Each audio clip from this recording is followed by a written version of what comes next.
ఒకసారి ప్రముఖ రాజ్యాంగవేత్త supreme court judge నానా పాల్కీవాలా ముంబైలో జరిగిన పబ్లిక్ ఫంక్షన్లో భగవాన్ శ్రీ సత్యసాయి బాబా పార్లమెంట్ కంటే గొప్పవారు అని అన్నారు. ఈ మాట విని ఆ సభలో ఉన్న ప్రముఖులందరూ ఆశ్చర్యపోయారు. సభలో నిశ్శబ్దాన్ని చూసి పాల్కీవాలా మళ్ళీ ఈ విధంగా అన్నారు, ఈయన ఎంత సాయిబాబా భక్తుడైతే సాయిబాబాని పార్లమెంట్తో పోల్చి పార్లమెంటుని కించపరచవచ్చా అని మీ మనసులో అనుకుంటున్నారు కదా. నేనన్నది మీకు ఆశ్చర్యం కలిగించవచ్చు, కానీ ఇదే నిజం.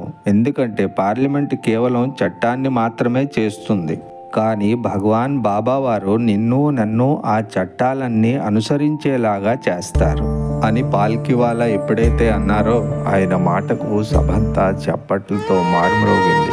జై సాయిరామ్.